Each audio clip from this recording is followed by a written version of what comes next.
Bonjour à tous, bienvenue pour le Tour d'Europe de la presse. Ce lundi 23 juin 2014, on débute notre parcours par la France. L'équipe met en avant les Bleus. L'objectif est clairement de prouver que les tricolores sont brillants et rapides sur le plan offensif. Rappelons qu'ils ont battu le Honduras 3-0 avant de torpiller la Suisse 5-2. De son côté, la Provence se penche sur le cas Marcelo Bielsa. Le coach argentin n'a toujours pas pris ses quartiers à l'OM. Depuis une semaine, tout le monde s'interroge à propos de la raison qui empêche El Loco d'être présenté officiellement au Vélodrome. Allez, on prend la direction du Portugal.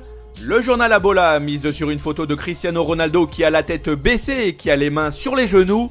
Cette dernière symbolise assez bien la situation des Portugais lors du mondial.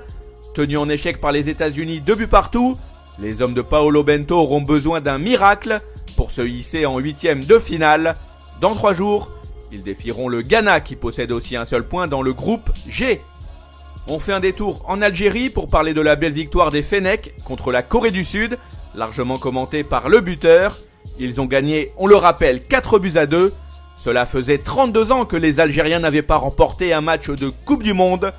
Jeudi prochain, ils joueront une vraie finale avant l'heure contre la Russie pour une place en 8e de finale.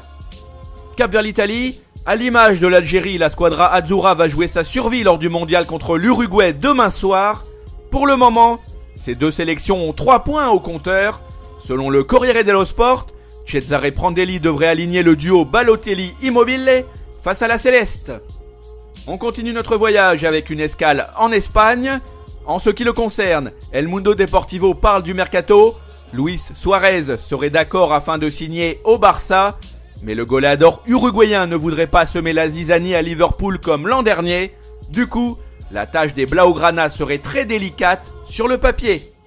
Sport pour sa part table sur le fait que les Barcelonais auraient une autre épine dans le pied. En effet, la Fiorentina réclamerait pas moins de 50 millions d'euros avant d'accepter de vendre Juan Guillermo Cuadrado. À ce tarif, les pensionnaires du Camp Nou pourraient renoncer à l'idée de recruter l'ailier colombien. En Angleterre, les mots de Louis van Gaal résonnent encore. Le sélectionneur des Pays-Bas a mis le feu aux poudres avant un 8e de finale éventuel contre le Brésil. En clair, il estime que le calendrier de l'escouade Aori Verde est avantageux. Le technicien pense que la FIFA a tout orchestré pour favoriser la Seleção. Voilà, ce tour d'Europe de la presse est terminé. On se retrouve très vite pour un nouveau numéro. En attendant, vous pouvez consulter en temps réel l'actualité sur le site de Top Mercato ou sur nos chaînes YouTube et Dailymotion. Nos applis pour mobile et tablette, de même que nos comptes Facebook et Twitter, sont également à votre service. À bientôt!